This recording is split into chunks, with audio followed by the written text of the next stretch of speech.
Chapter 1. A body on the beach. Noise. Headache. Dry mouth. Half asleep, Helen Shepherd turned over in bed, but the noise didn't stop.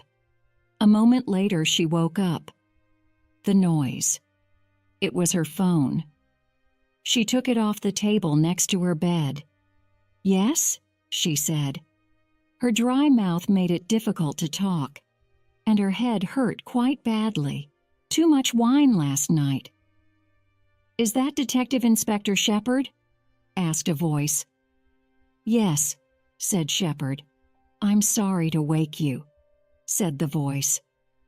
The voice waited for Shepherd to say something, but she didn't. She looked at the clock. It was 6:30. Well, my name's Webb," said the voice. "Brian Webb. I'm your new sergeant. I start working for you today. Well, this morning, actually. I'm sorry to wake you up, but—" "Sergeant," said Shepherd, "people call me at all times of the day and night. Forget the sorry. Just tell me what the problem is." "There's a body on the beach," said Webb. "In Hythe, about 200 meters from the Grand Hotel. I'm there now." "I'll be 20 minutes," replied Shepherd, and put her phone back down on the table. Shepherd stood under the shower for 5 minutes. The hot water got the blood moving around her tired body. She drank half a liter of water and took 3 aspirins. 5 minutes later, she was in her car. The drive from her house in Folkestone to Hythe took Shepherd less than 10 minutes. It was the beginning of autumn, and small seaside towns like Hythe were becoming quiet again after the busy summer. The school holidays were over, the beaches were almost empty, and this early in the morning there were few cars on the roads. As she came into Hythe, Shepherd passed the Seaview Cafe on her right. It was just opening for breakfast. 200 meters down the road, also on the right, she could see a large building, the Grand Hotel. On her left was the seawall. And on the other side of the wall were the beach and the sea. There were a number of cars by the side of the road. Shepherd stopped behind them. She looked quickly at herself in the car mirror. Gray blonde hair tied back, intelligent eyes, small nose, thin mouth. "I don't look too bad," she thought. But she felt tired and old, and her head still hurt. She got out of her car and looked over the wall. A cold wind was coming off the sea. The sun was just up. About 50 meters along the beach, some people were standing around and looking down at something. The body. One of them, a young man in a blue suit, looked around and saw Shepherd. "That must be Webb," Shepherd thought. "He looks about 16. It was true what people said. As you get older, police officers look younger. Webb came to meet Shepherd as she walked over. "I'm Brian Webb, madam," he said. "Your new sergeant." "I know," said Shepherd. "You know?" asked Webb. "Yes, Sergeant," replied Shepherd. She waved a hand at the others. "You're the only person here I don't know, so you must be my new sergeant. I'm a detective, remember." "Oh," said Webb, looking down and then up again. Shepherd looked him in the eye. "And don't call me madam," she said. "It's Shep. That's what everyone calls me." "Right, madam. Shep," said Webb. "Okay," said Shepherd. "Let's go and see what we've got." They walked over to the other people.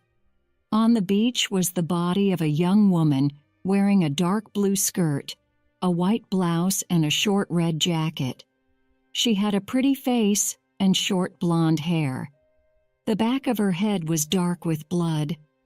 A man in white clothes was down on one knee looking at the body. He heard Shepard arrived and looked up. "Morning, Shep," he said. "Dr. Atkinson," replied Shep. Atkinson stood up and took the plastic gloves off his hands. "It's murder," he said. "Someone hit her on the back of the head. It killed her." "Hit her with what?" Shepard asked. "I don't know at the moment," answered Atkinson. He looked up and down the beach. "But it could still be here on the beach. Not a stone, I don't think. Something longer. A piece of wood, maybe." Shepard looked up and down the beach. There were lots of bits of wood, brought in by the sea. "What time did she die?" Shepard asked. "Late last night or early this morning," replied Atkinson. "Say between 11 and 2. I can probably tell you more later." "Okay, thanks," said Shepard. She said nothing for a moment and just looked out to sea. Her head was feeling better already. 3 aspirins and a dead body, a quick way to make a headache go away. Not funny, really. Not for the poor woman dead on the beach. "Excuse me, I mean Shep," said Webb. Shepard looked at him. Webb moved uncomfortably from one foot to the other. He was a bit like a young dog, wanting to please her all the time. "The man who found her, the body," began Webb. "He's a waiter at the Grand Hotel and he thinks she was staying there. Well, actually, he's quite sure she was staying there." "And where is he now?" Shepard asked. He's at the hotel," replied Webb. "He had to go to work." "What?" said Shepard, giving Webb an angry look. "Well, he was late already," replied Webb. "And what if I want to speak to him?" Shepard asked. "Now?" "Well," Webb looked more uncomfortable. "I can always." "No," said Shepard. "Later. First, I want you to get as many officers as you can down here on the beach. They're looking for the piece of wood or some other thing that killed this woman." "Right, Shep," replied Webb. Shepard turned to Dr. Atkinson. "Let the photographer finish his work, then you can take the body away," she said. "Okay, Shep," replied Atkinson. Shepard walked back up the beach and sat on the top of the seawall, enjoying the smell of the sea air. She looked in her bag for some cigarettes, then remembered she didn't smoke anymore. 3 weeks without a cigarette? Not bad. She watched Webb finish his call. He must be one of these university police officers, she thought. They leave university, become a police officer, then a sergeant by the age of 25, and know little about real police work. Webb walked up the beach to Shepard. "Have you worked on many murders before, Sergeant?" Shepard asked. "No, Shep," he replied. "Not many. Well, not any really." So, thought Shepard, this could be a difficult job for Webb, his first murder. "The first 24 hours are the most important," said Shepard. "Don't forget that." "Yes, no, I won't," replied Webb. "I want the person who did this," said Shepard. "And I want him or her by this time tomorrow. After that, our job starts to get more difficult." "Right, Shep," said Webb. "Now," said Shepard, "you go to the Grand Hotel. Talk to the waiter who found the body. Find out who the dead woman is and what she was doing here. And get us a room where we can talk to people." "Okay, Shep," said Webb. "I'm going over the road for some breakfast," said Shepard, looking at the Seaview Cafe. "I'll see you at the hotel in half an hour." Webb watched Shepard walk over to the cafe. She wants the job done quickly, he thought to himself. But first she wants breakfast. This could be a long and difficult day. Chapter 2. McNabb Music International. 25 minutes later, Shepard walked through the front doors of the Grand Hotel. She felt much better after a bacon sandwich and a cup of coffee. It was 8 o'clock, and Webb was waiting for her. There were a number of comfortable sofas and chairs near the front desk, but at this time in the morning, not many people were around. "I've got us a room," said Webb, leading the way to the back of the hotel. "It's the Wells Room, named after H.G. Wells, the famous writer. Did you know that he lived near here, between Hythe and Folkestone?" "No," said Shepard, her voice disinterested. Soon they came to a door with the word Wells on it. Webb opened the door. "It's not a very large room," he said. "The hotel uses it for small meetings and parties." "It's fine," said Shepard, looking around. There was a table in the center of the room and 4 chairs down each side of the table. Shepard took a chair and waved a hand for Webb to sit down too. "Okay," she said. "What have you got?" "The dead woman is Claudia Engel," said Webb. He took a piece of paper from inside his jacket and looked at it. "She's German, but she lived in London. She was here with 3 other people from a company called MMI, McNabb Music International. They're a music company from London. They use the hotel for meetings from time to time." "Who are the others?" asked Shepard. Webb looked down at his piece of paper again. "James McNabb. It's his company. Then there's Ajit Chowdhury and Harriet Johnson." Just then the door opened. A man came into the room and stopped.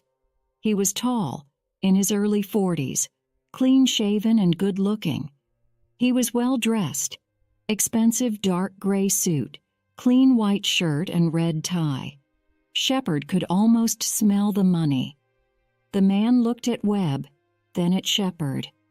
"I'm James McNabb," he said to Shepard. "Your sergeant said you wanted to see me." His voice was rather high for a tall man. I asked him why, but he said he couldn't tell me. Shepard got the feeling that this was a man who liked to be the boss. He certainly didn't mind walking into a room without knocking first. "Well, what's the problem?" said McNabb, looking at his watch. "I've got a meeting at 9 o'clock and a lot to do before it." With Webb so new to the job, Shepard couldn't see him asking many questions. She looked at McNabb and tried to decide how to begin. "I'd like him to feel less sure of himself from the beginning," she thought. "Does Claudia Engel work for you?" Shepard asked. "Yes, she does," replied McNabb. "And?" "I'm afraid I've got some bad news," said Shepard. "We found a body on the beach this morning. We believe it is Claudia Engel. We also believe that someone murdered her." "What?" McNabb's mouth fell open. "Claudia? I don't believe it. It can't be true." "I'm afraid it is," said Shepard. "That's terrible," said McNabb. "Terrible." "I need to ask you some questions," said Shepard. "Take a seat." "Well," said McNabb, looking at his watch again. "Of course, I'll do what I can to help." He pulled out a chair and sat down. "Tell me why you're here in Hythe," said Shepard. McNabb took a moment to think. He looked at Webb and then at Shepard. 2 or 3 times a year we come here for a day or 2, he began. "Our offices are in London, but it's sometimes easier to work without the phone going every 5 minutes. We come here to get away and talk about important business." "What important business?" asked Shepherd. McNabb moved on his chair. "Why do you want to know?" he asked. "I don't like to tell people too much about our business." "Do you need to know this?" Shepherd put both hands on the table and sat up. "Mr. McNabb," she said quietly, a hard look in her eyes. "We're talking about a murder. I'm going to ask any question I want, and you're going to answer it." McNabb put both hands up in front of him, as if keeping Shepherd away. Okay, he said. "I was only asking." Shepherd sat back. McNabb put his hands down and started speaking again. "MMI is a music company. We make and sell CDs. We sell music over the internet. We work with musicians. Anything to do with music, we do it. Like I say, we're in the music business." "So, what did you come here to talk about?" Shepherd asked. "We had to decide a number of things," replied McNabb, but said no more. Shepherd looked at him. "Mr. McNabb," she said angrily, "this is going to be much easier if you help me. What things did you have to decide?" "We have some new bands we're interested in. We wanted to talk about them," answered McNabb, not looking at Shepherd. "Two of them are very good, and I wanted to talk to the others about where the company is going over the next few years." "Tell me about the other people who work for you," said Shepherd. McNabb looked happier now. He was talking about the people in the company and not company business. "Well, there's Ajit Chowdhury," said McNabb. "He's the money man, the company accountant. Harriet Johnson looks after sales. She sells MMI's music all around the world. And then Claudia looked after the music side of things, the music itself, and the musicians and the bands." "And how does everyone get on?" asked Shepherd. McNabb thought for a moment. "I think we get on well," he said. "Of course, we don't always agree with each other, but we're always adults about it. Nobody takes their ball home and says they don't want to play anymore, if you see what I mean." McNabb smiled. Shepherd didn't smile back. "Tell us about last night," she said. "There's not much to tell," answered McNabb. "We worked until about 5. Then we met in the bar, sometime between 7 and 7:30. We had dinner together in the restaurant and finished about 9:30. Then we went our different ways. I went to my room and watched TV for half an hour. Then I had a shower and went to bed." Shepherd looked at Webb to see if he had any questions. "Did anything unusual happen yesterday evening?" he asked. Good question, Shepherd thought. Maybe there's more to Webb than I thought. "No," began McNabb, but then he stopped and thought. Actually, yes, there was something strange. Webb didn't say anything. He just waited for McNabb to speak again. "When we were in the bar," said McNabb, "a man came in. As soon as he saw Claudia, he turned around and walked out again. But she saw him. It was very strange. Her face turned white. For a moment, she looked terrible. We asked her if she was okay. She said yes, she was fine. She said it was just someone she once knew." "What did the man look like?" asked Webb. "I really don't remember," said McNabb. "Fair hair, not tall, not short, nothing unusual.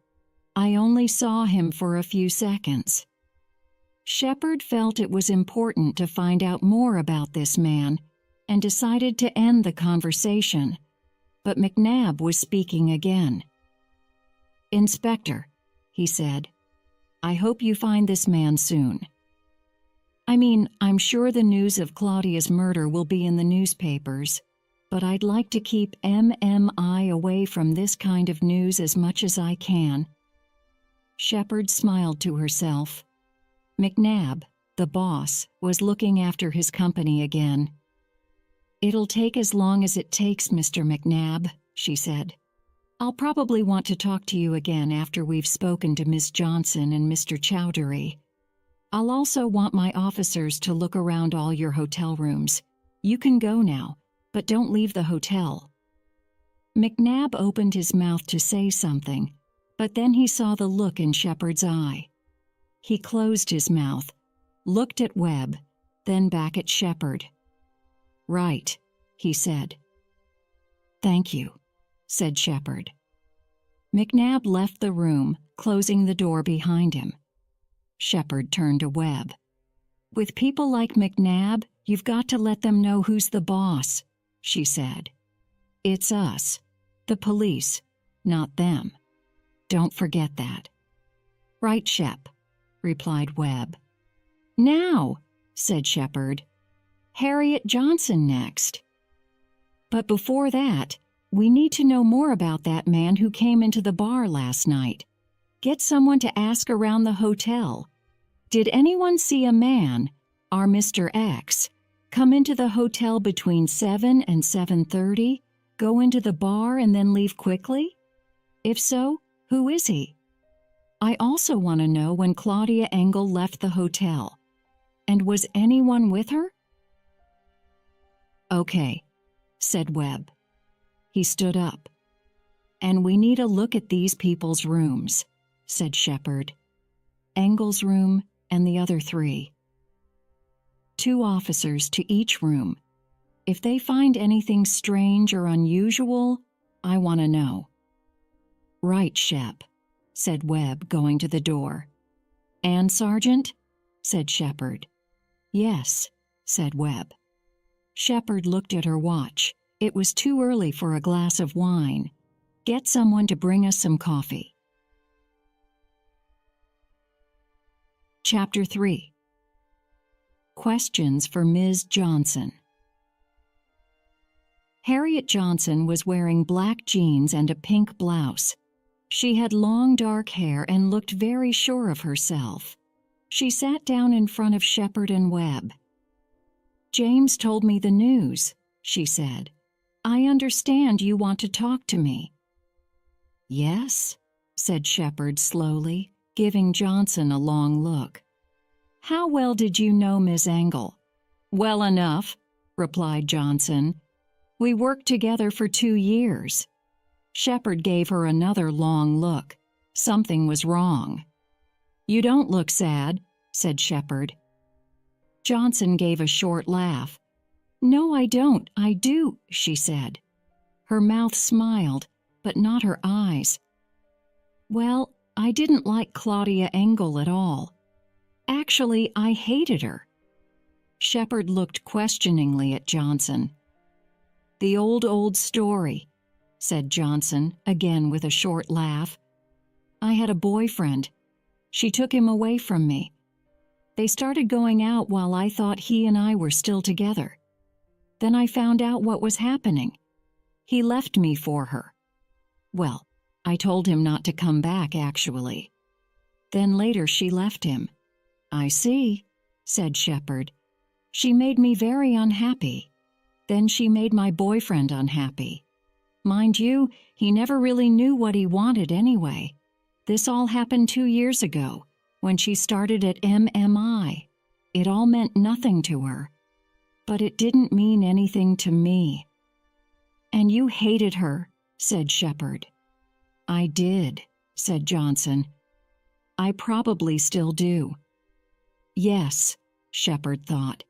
"You do." She could almost feel the hate coming across from the other side of the table. "But I didn't kill her," said Johnson. "How did the others feel about Engel?" asked Shepard.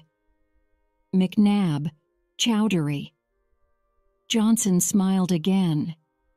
"They didn't like her much," she answered. "Ajit Chowdhury wanted her job.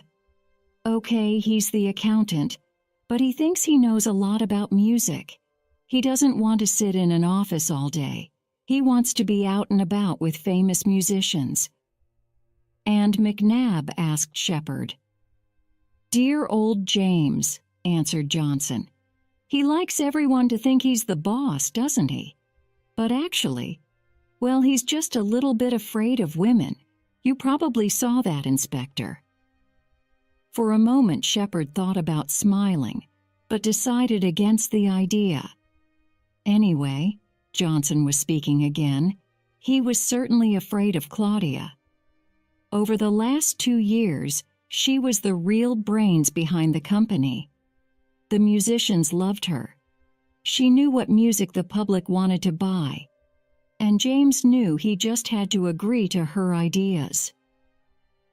"How long have you worked for MMI?" asked Shepard.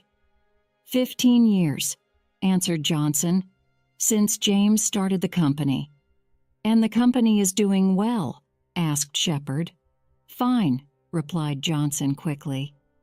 Too quickly, maybe, Shepard thought. "Some of our musicians are big names all over the world," said Johnson. "And we're taking on 2 new bands. I haven't heard them, but people say they're excellent." "Tell us about last night," said Shepard. Johnson told Webb and Shepard about the 4 of them having drinks in the bar. "Then we had dinner," said Johnson. "We finished about 9:30. McNabb told us about a man who came into the bar, someone Claudia Engel knew," said Shepard. "You haven't told us about him." "I didn't see him," replied Johnson. "I had my back to the door, and by the time I turned around, he was gone." "But you're sure Miss Engel knew him?" Shepard made it a question. "Oh, yes," said Johnson. "The look on her face told me that. Actually, I think she met him later. She certainly met someone." Shepard looked questioningly at Johnson. "After dinner, I sat in the lounge, had a coffee and read a book," began Johnson. "While I was there, Claudia came down from her room and went out of the front doors. From where I was sitting, I could see through the doors. They're glass. And she was standing there. Outside. Waiting. I'm sure she was waiting for someone. Then she walked away to the left. It was as if she could see the person she was meeting." "Why did you think that?" Shepard asked. "Just the way she was walking," said Johnson. "But you didn't see the person she was meeting?" asked Shepard. "No," said Johnson. "It was too dark." "What time was this?" Shepard asked. "Probably about 10:30, answered Johnson. "Maybe 10:45. I went up to my room soon after that. She moved uncomfortably on her chair." "And you didn't see Miss Engel again?" asked Shepard. "No," replied Johnson. Shepard looked at Webb. "There's salt on your shoes," he said to Johnson. "What do you mean?" asked Johnson. "They're white round the bottoms," said Webb. "That's salt. From the sea. Have you been on the beach?" Shepard looked at Johnson's shoes. They were black trainers, and there was salt round the bottom of them. "Not bad, Webb," she thought. "Well, I went for a walk on the beach yesterday afternoon," replied Johnson. "Yesterday afternoon?" Webb made it a question. "Yes," replied Johnson. "You didn't go out again in the evening? After 10:30, perhaps?" asked Webb. "No," answered Johnson, her voice not as strong as before. "I've told you." "I went up to my room." Webb said nothing. He just looked at Johnson. Shepard could see Johnson's face starting to go a little red. Maybe there was something she didn't want the police to know. Johnson moved uncomfortably on her chair again. "I've told you," she said again. "I went up to my room." Webb looked at Shepard. "Okay, Miss Johnson," said Shepard. You can go. We'll want to talk to you again, so don't leave the hotel, okay?" "Right," said Johnson quietly, and she left the room, head down. Shepard and Webb looked at each other. "She wasn't very happy about something, was she?" said Shepard. "There's something she's not telling us," answered Webb. "Or maybe she just didn't like my questions." Shepard stood up. "I need some air," she said, taking her bag off the back of the chair. "And I've got a call to make. Go and see if there is any news about our Mr. X or from the officers in the rooms. I'll be outside the front of the hotel." 15 minutes later, Shepard was standing outside the front doors of the hotel. Her phone was in her hand. Webb came out of the hotel at a fast walk. He had a piece of paper in his hand. "Two things, Shep," he said. Shepard closed her phone. "Well?" she asked.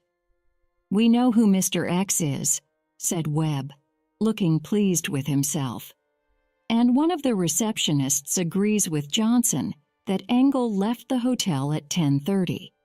But she also saw Chowdhury leaving the hotel at about 10:45. Chapter 4. How well is MMI doing? Shepard waited for Webb to say more, but he didn't. He probably wants me to say, "Well done," she thought. "Come on, don't just stand there, tell me," she said. Webb looked uncomfortable. His face went a little red. He looked at the piece of paper in his hand. "Well, the man's called Darren Fleming. We talked to some of the people who work in the bar. He comes into the hotel for a drink from time to time. He lives in Hythe somewhere. We're trying to find him now." "Right," said Shepard. "When you do, bring him here. What about Chowdhury?"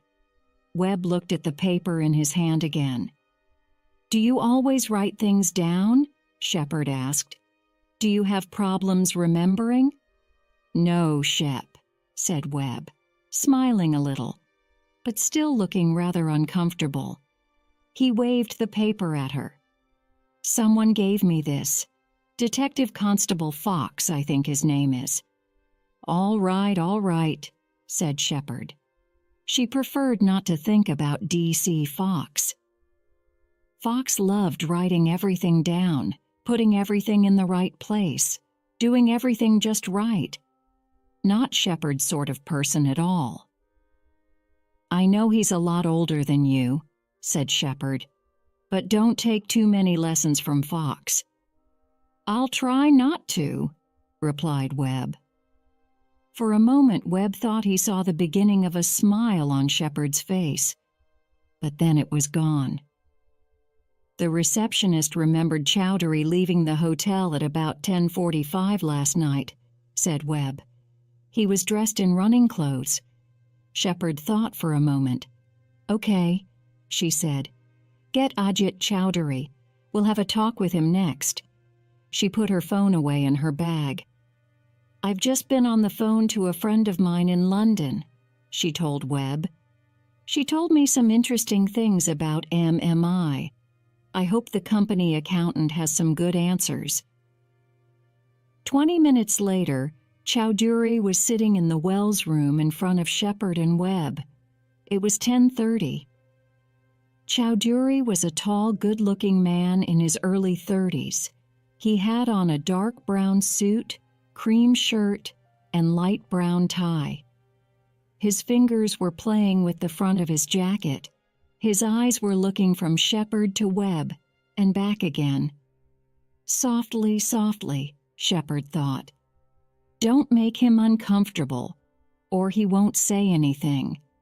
Start with some easy questions.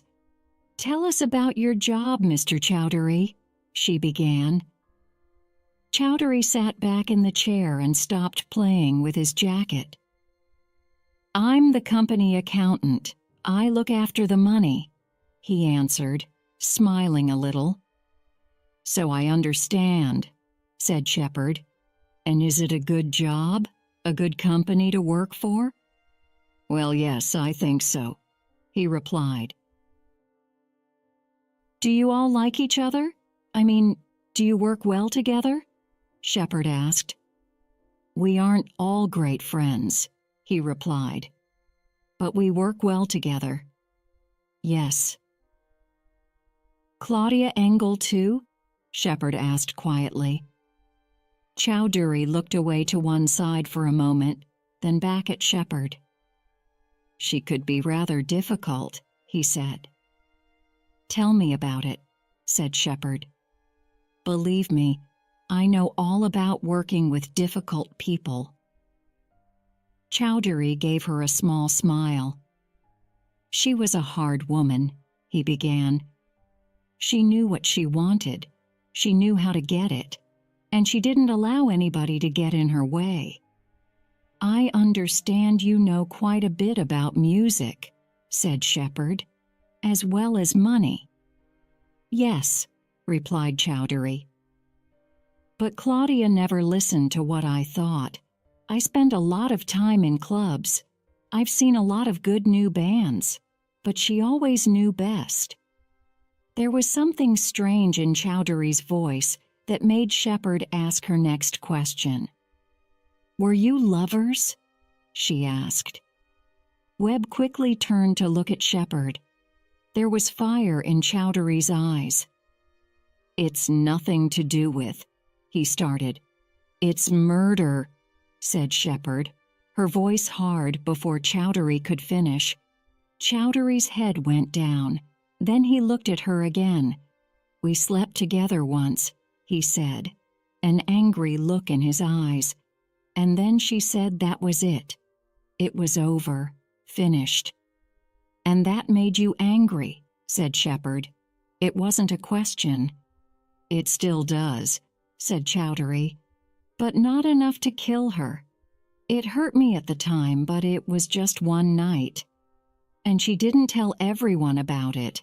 No one in the office knew. Did she like working for McNabb? Shepard asked. When she started, she was quite happy, began Chowdhury, but things have been difficult for the last month or two. In what way? Shepard asked. Well, at first she and James always agreed on everything, replied Chowdhury. But like I said, for the last month or two they haven't. I was walking past McNabb's room yesterday afternoon. We're all on the second floor, and I could hear her in there. They were shouting at each other. What about? Shepard asked. I didn't hear much, answered Chowdhury. One of the hotel cleaners was nearby, so I couldn't stop and listen. But I heard her say, You need me, James. Give me what I want, or your company is finished. That was all I heard. What do you think she wanted? Shepard asked. Money. Chowdhury did not stop to think for a moment. Ah, said Shepard, thinking about the telephone conversation with her friend in London. And how is the company doing? Shepard asked. I've heard it's not doing too well. Who told you that? Chowdhury asked quickly. How is the company doing? Shepard asked again, her voice a little harder. Chowdhury thought for a moment. Not great, he said. I mean, I'm the accountant. I can make the numbers look good on paper, but actually, they're not great. Some of our big stars aren't as good as they were. Sales fell last year and will fall again this year. There are 2 new bands out there that we think are very good. Claudia was trying to get them to work with MMI, but they're still thinking about it. I see, said Shepard. She said nothing for a moment. Then Webb spoke. What about last night? He asked. Where were you going at about 11:15? For a run. Why? Chowdhury asked. Which way did you go? Asked Webb. Out of the hotel and right, replied Chowdhury. I ran along the beach for 4 or 5 kilometers and then came back. I got back about 11:30. Shepard thought, Claudia Engel's body was a few hundred meters to the left of the hotel, the other way. At that moment, DC Fox's head came round the door. "Shep," he said, "you'll want to see this." Shepard left the room for a moment and then came back in. Fox stood by the door. In Shepard's hand was a golf club in a long plastic bag. "One of my officers found this in your room," she said to Chowdhury. "Is it yours?" Chapter 5. More about Claudia Engel. Chowdhury opened his mouth and closed it again. "Yes, it's mine," he said. "You only have one golf club?" Shepard asked. "It's a new one," answered Chowdhury. "I bought it the day before yesterday. My other clubs are in the golf bag in the back of my car." "We'll need to look at those too," said Shepard, putting out a hand. "Keys, please." Chowdhury gave his car keys to Shepard. She passed his keys and the golf club to Fox. "You know what to do," she said. "Yes, Shep," Fox replied. Shepard looked at her watch, then at Chowdhury. "You can go," she said, "but don't leave the hotel. I'll have more questions for you later." Chowdhury left the room. Webb looked at Shepard. "Your phone call," he said. "That's how you know business is not good." "Yes," replied Shepard. "A friend in the music business. It's a small world." "And how did you know that Chowdhury and Engel were lovers at one time?" Webb asked. "I didn't," said Shepard. "But there was something in his voice that made me think it was a good question to ask." Shepard took a pen from the table and started playing with it. "And DC Fox told me that Darren Fleming is here. Get him in here next. Ask for some sandwiches for later, too, and more coffee if you want it." Shepard looked at her watch. It was 12 o'clock. "Time for a real drink, and you can get me a glass of red wine from the bar," she said. Webb looked at Shepard as he stood up. She was certainly different from other police inspectors he knew, but he just said, "Right, Shep. And this time you ask the questions," said Shepard. Webb smiled. "Thanks." "Don't thank me yet," replied Shepard, not smiling back. "I'll be in here with you." A few minutes later, they were back in the Wells room. Shepard and Webb were in their usual seats. Darren Fleming was opposite them. Fleming was in his late 20s, wearing jeans and a brown shirt. "Why am I here?" he asked Shepard. "You were in the hotel last night," said Webb. "Yes, but only for a short time," answered Fleming. "Why was that?" asked Webb. "Because I saw someone," began Fleming. He stopped. He looked at Shepard, then back at Webb. "What's all this about?" he asked. "We found a body on the beach early this morning," said Webb. "Claudia Engel's body. She was dead." "Murdered?" asked Fleming. "Yes," said Webb. "Poor Claudia," said Fleming. "Poor Claudia." "You knew her?" asked Webb.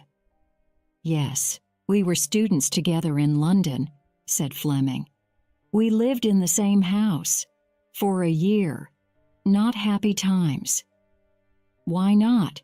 asked Webb. "It was an unhappy house, mainly because of Claudia," said Fleming. He was quiet for a moment, remembering. Then he spoke again. "We were studying the same thing, business, so I saw a lot of her. She wasn't a nice person.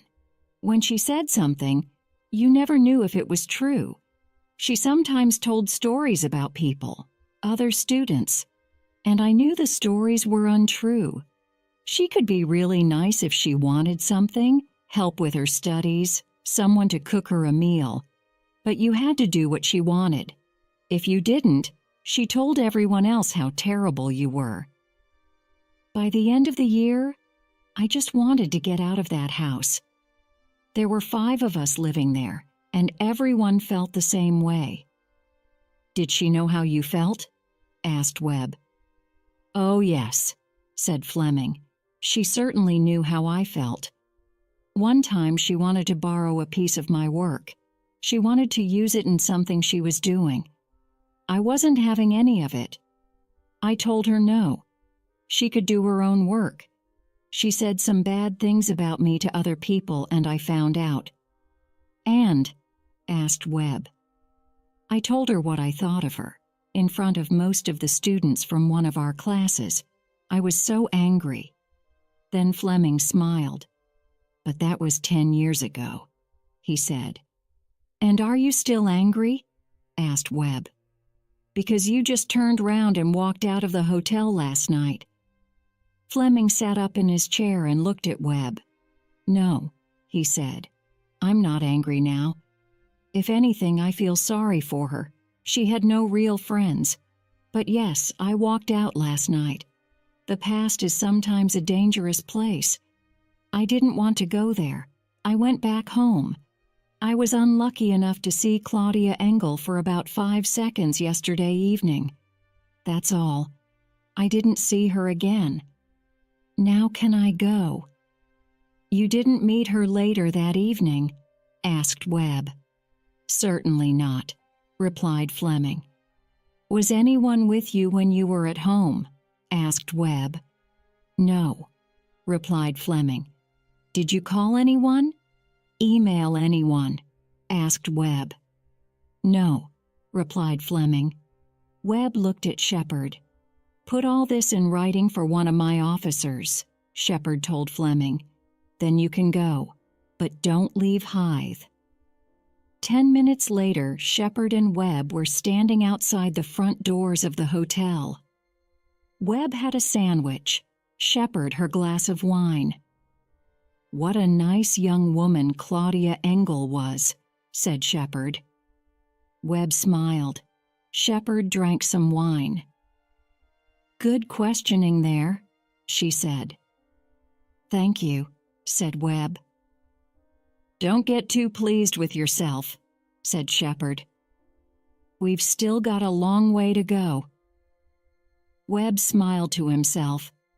By the way, Shep, he began, there's a door at the back of the hotel where you could go out without anyone seeing you. Right, said Shepard. That's good to know. Shepard thought for a moment. Let's go and have a look around Engel's room, she said. I know DC Fox has been there already, but I want to see it for myself.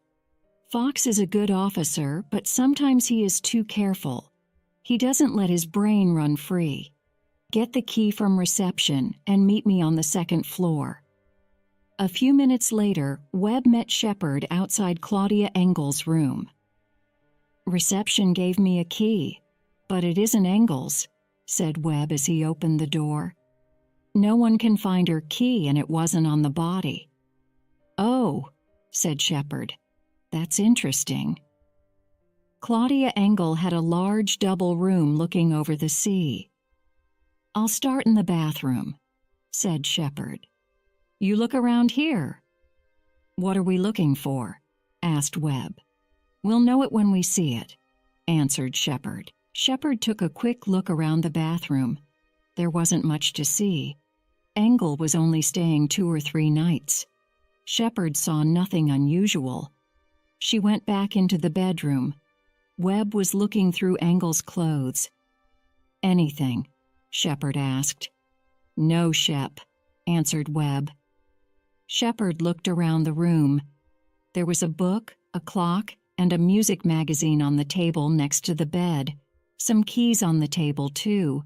House and car, Shepard thought. A raincoat behind the door. Nothing in the pockets. She looked around the room again. Something was wrong. She didn't know what. She could feel her morning headache coming back, just when she didn't need it. Just then she heard Webb's phone. He answered it.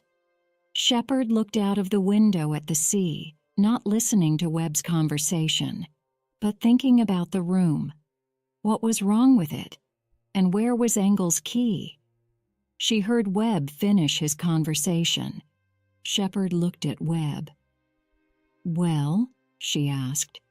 "Nothing important," replied Webb. Shepard looked around the room a third time.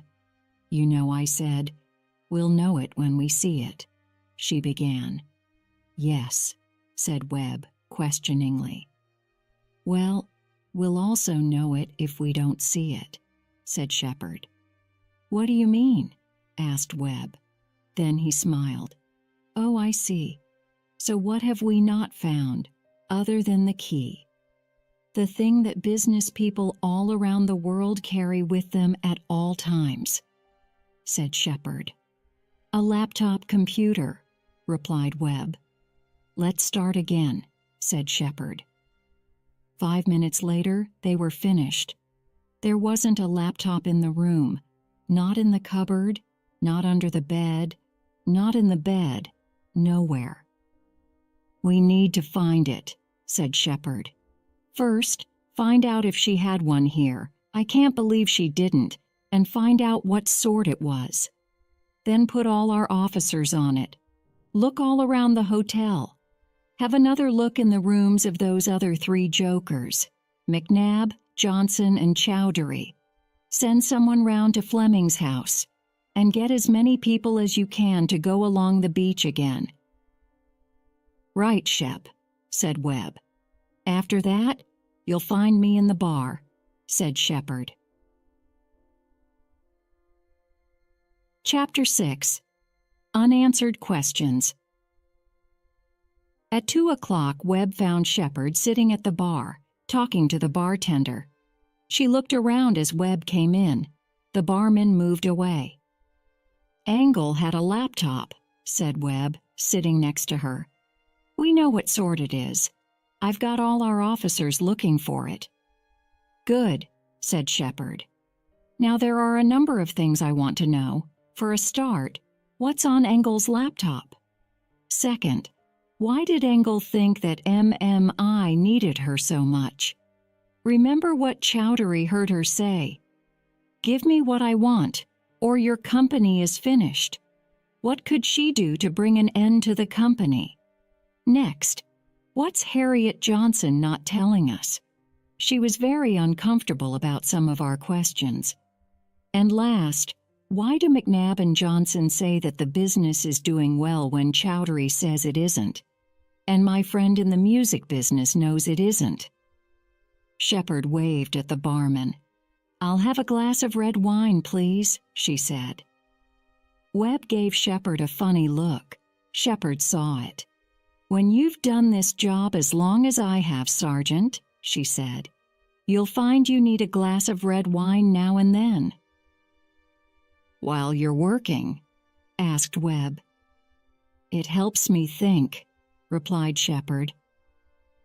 A gray-haired man came into the room and stood at the far end of the bar. He put his keys on top of the bar and waited for the barman to come over. D.C. Fox came to the door and waved.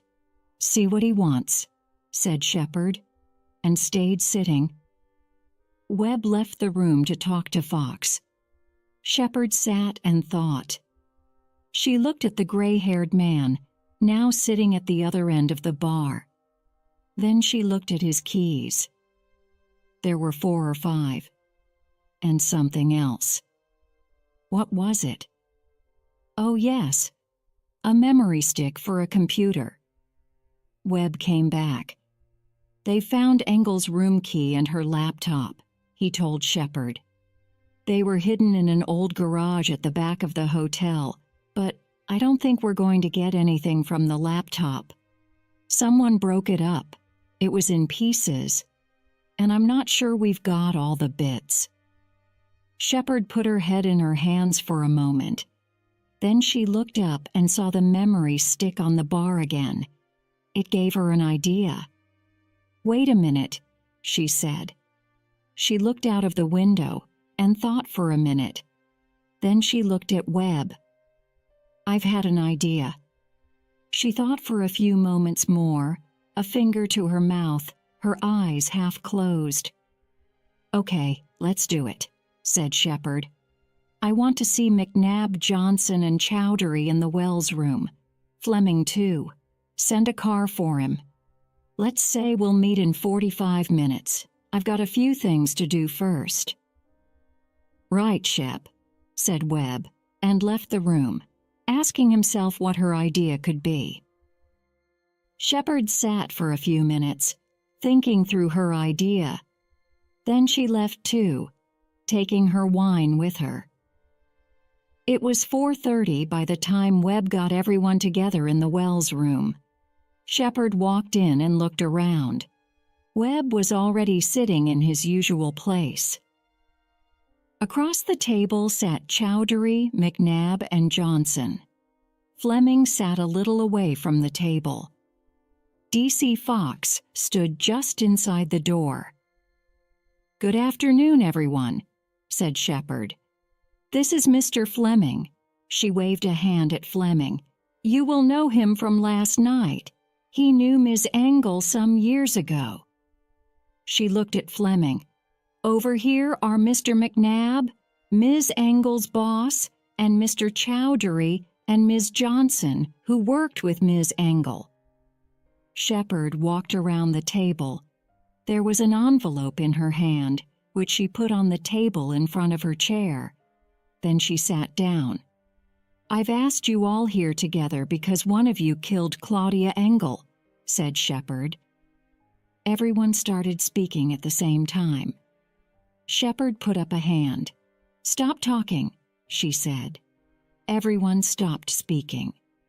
"I don't know how many friends Miss Engel had," began Shepard, "but certainly no one here was friends with her." McNabb started to say something, but Shepard put up a hand again. "Later, Mr. McNabb," she said. "You can say something later. Not one of you liked her. Each of you could be the killer. Mr. Fleming, you say you were at home, but we don't know if that's true. Mr. Chowdhury, you say you turned right for a run along the beach, but what if you went the other way? Mrs. Johnson, you say you sat in the lounge and then went to your room, but what if you went outside? And Mr. McNabb, you say you watched TV in your room and then went to bed, but how do we know that?" Shepard saw Johnson look at McNabb and move on her seat. "Now look here," said McNabb. "Shut up," said Shepard. She looked at the four faces in front of her, then at McNabb. "MMI isn't doing well, is it?" she said. "And don't try and tell me it is." McNabb gave Chowdhury an angry look. "I didn't tell her," said Chowdhury. "She knew already." McNabb looked back at Shepard. "How?" he began. "Is it?" said Shepard. "No, it isn't," said McNabb. "But there are these two new bands." "Ah, yes," said Shepard. "The two bands. Are they real?" "Yes," said McNabb and Chowdhury at the same time. "Good," said Shepard. "Now have I got this right? If these two bands come to MMI, your company is okay. But if these two bands go to a different company, then that's the beginning of the end for MMI. Is that right?" "Well," began McNabb. "Yes," said Chowdhury. "He'll try and tell you something different, but MMI is just a small company. It can't get much smaller. So if the bands don't come to you, that's the end of MMI, and you all lose your jobs," said Shepard. "And the person who was bringing the bands to MMI was Claudia Engel." "What are you saying?" asked McNabb. "I'm not saying anything," said Shepard. "I'm just making sure we all understand where we are." She looked around the room at everyone again. "The next thing I want to talk about is Ms. Engel's laptop," she said. "We've just found it. In pieces. Hidden in an old garage at the back of the hotel." At that moment the door opened. A police officer said something to DC Fox. Fox came over to Shepard and spoke to her quietly. She looked at Johnson. Just what I need, Shepard thought. A way to make Harriet Johnson talk. Miss Johnson, one of the cleaners saw you leaving the hotel this morning at 6:30. You were carrying a laptop bag. Perhaps you could tell us what you were doing. Chapter 7. Who killed Claudia Engel? Everyone in the room looked at Harriet Johnson. I, began Johnson. Her face turned dark red. She stopped and then started again. I was taking my laptop out to my car, she said. This was our last day here. I knew I didn't need my laptop again, so I went to put it in my car. But it was my laptop. You have to believe me. Excuse me, Shep. It was Fox who spoke. When we asked to see everyone's laptop, Ms. Johnson's was in her room. Yes, said Johnson. I know. I brought it back. When I knew we had to stay longer because of Claudia, I went and got it. I thought I could do some work. Shepard looked at Johnson for a few seconds. Tell me, Miss Johnson, she began, her voice hard. Tell me everything that you did after 10:30 last night. For a moment, Johnson didn't speak. She looked at McNabb, then at Shepard. And don't tell me you just went to your room and went to bed, said Shepard, because I won't believe you. Johnson looked down at her hands for a moment and then up at Shepard. I went to James's room, she said. I wanted to ask him something about a problem we're having with sales in North America. I needed to send an email to the States before I went to bed. But James wasn't there. He didn't come to the door.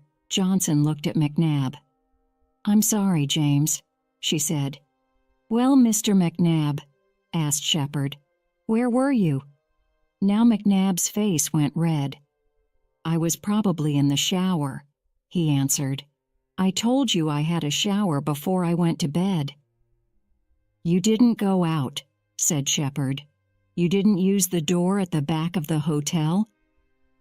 No, he replied. Shepard looked around the room at everyone. Her fingers started playing with the envelope on the table in front of her. The envelope was opened, and there was writing on the front of it. She looked back at James McNabb. Maybe what you're saying is true. Maybe it's not, said Shepard. I don't know yet, but one way or another I'm going to find out. She looked around the room again. And I do know this. Claudia Engel's laptop is important. Her killer knows it's important too. There's something on her computer. An email, a letter, something like that. Something that will tell me who the killer is. Nobody spoke. The room was very quiet. I also think Ms. Engel knew she was in danger, said Shepard, looking in turn at each of the people sitting in front of her. She turned the envelope over so that everyone could see the writing on the front. There were 2 words. Claudia Engel. She left this at the hotel reception yesterday afternoon, said Shepard, opening the envelope and turning it over. A memory stick fell out onto the table in front of her. Do you know what's on this? She asked, and then answered the question herself. Everything that was on her computer. Claudia put everything important from her laptop onto this memory stick and gave it to reception to keep safe. It could take me some time to find what I'm looking for, the important email or letter, but I will find it. Again, nobody spoke. Shepard watched everyone carefully. Johnson's hand went to her mouth. Chowdhury looked like he had a lot of questions to ask. Fleming was sitting back in his chair looking from Shepard to the MMI people and back again. But it was McNabb who looked most uncomfortable. Shepard watched him carefully. At that moment, the door opened. A police officer gave DC Fox a piece of paper. Fox passed the paper to Shepard, who looked at it, then smiled at Webb. Webb looked at her questioningly. Shepard looked around the room again. "You'll be interested to know that one of my officers has had a look at the door at the back of the hotel," she said. "He found quite a few fingerprints on it from a number of different hands. We've also found the piece of wood used to hit Ms. Engel, and we're looking for fingerprints on that. But then, of course, I'm sure the murderer wore gloves." She stopped speaking for a moment and watched McNabb. All the color left his face. "Or maybe not," finished Shepard. McNabb's mouth opened and closed. He started to speak, then stopped, then started again. "Yes, Mr. McNabb," said Shepard quietly. "I had to," he said. "I just had to. She wanted too much. She always wanted too much. She earned good money, but she wanted double. And you didn't want to pay that," said Shepard. "I couldn't," said McNabb. "I couldn't, but she didn't believe me." "Double or else," she said. "Or else what?" Shepard asked. She said, "I'll start a new company. The 2 new bands will come to me. In time, most of your old bands will come to me too. You're done, James." That's what she said. McNabb's voice became stronger. "I started 2011, 15 years ago. I built the company. I couldn't let her end it all, not someone like her." "So you invited her for a walk on the beach," said Shepard. "Yes," said McNabb. "I told her I was sure we could agree on something. I went out through the back door so no one saw us together. Then I met her outside the front of the hotel." He pushed his fingers through his hair and spoke again. "I told her I wanted to talk about it. I tried one last time. I said I'd give her 50% more money. Double or nothing," she said. She laughed at me. That made me so angry. She turned her back on me to look out to sea. There was a piece of wood on the beach. I hit her with it. Just once. She fell. It was all over. Then you took her room key, went to her room and took the laptop," said Shepard. "Yes," said McNabb. "I went in and out through the back door again. I took the laptop out to that old garage behind the hotel. I broke it up into pieces with a large stone and hid it." His head went down. "Fox," said Shepard, "get another officer and take Mr. McNabb to the police station." She looked at the other people in the room. "Okay, you all need to put in writing what you've done over the last 24 hours. Then you're free to go." 15 minutes later, Shepard and Webb were sitting in the bar. There was a half-empty glass of red wine in front of Shepard and an orange juice in front of Webb. Shepard's fingers were playing with the memory stick. "When did I say I wanted someone to look at the back door?" she asked. "You didn't," replied Webb. "Good for you," said Shepard. "I like having a sergeant who uses his brain." "Well, I knew the killer didn't have much time to decide how to kill Engel," said Webb. "I just thought it would be a good idea to look for fingerprints on the back door. I mean, nobody has gloves with them in September anyway." Shepard smiled. "It's lucky for us, too, that Claudia Engel put everything on the memory stick and left it at the reception," said Webb, "and that you thought to ask them about it." "It's not lucky at all," said Shepard. "What do you mean?" asked Webb. "It's not her memory stick," said Shepard. I borrowed it from reception just before I talked to that lot." "But the writing on the envelope," said Webb. "Engel wrote her name at the reception when she arrived 2 days ago. I thought I did quite a good job of making it look the same." "But," began Webb. "You mean—" "That's right," she said. "McNabb believed we knew everything, but actually we didn't." Shepard took a drink of her wine. "So what was on her computer?" asked Webb. "What was so important?" "I have no idea," said Shepard and laughed. "If we're lucky, McNabb will tell us. But if he doesn't, that's okay too. He told us that he killed Engel. That's the important thing. And from the look on his face, he didn't bring any gloves with him. So we'll probably have his fingerprints too." Webb drank some of his orange juice and looked at Shepard. She really wasn't the usual kind of police inspector. "We found the murderer," Shepard looked at her watch, "in under 12 hours. I call that a good day's work. Well done us." Webb smiled. "Right," said Shepard, standing up and finishing her drink. "I'm going to give this memory stick back to reception. Mine's another glass of red wine."